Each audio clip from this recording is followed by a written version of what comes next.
بسم اللہ الرحمن الرحیم۔ معاویہ رضی اللہ تعالی عنہ اور اہل ایمان کے درمیان کچھ مدت تک کے لیے عہد و پیمان تھا۔ معاویہ رضی اللہ تعالی عنہ ان کے شہروں میں جاتے تھے تاکہ جب عہد کی مدت تمام ہو تو ان پر حملہ کر دیں۔ اچانک ایک آدمی کو اپنی سواری یا گھوڑے پر اللہ اکبر، تمہاری طرف سے ایفائے عہد ہونا چاہیے، نہ کہ بد عہدی، کہتے ہوئے دیکھا۔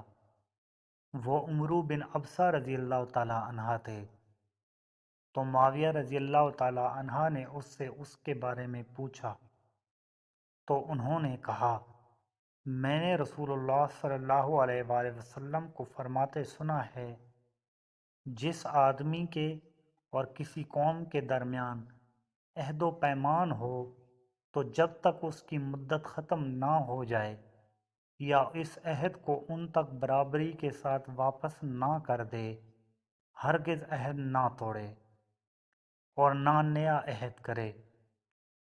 معاویہ رضی اللہ تعالی عنہ لوگوں کو لے کر واپس لوٹ آئے۔ جامع ترمذی حدیث نمبر 1580۔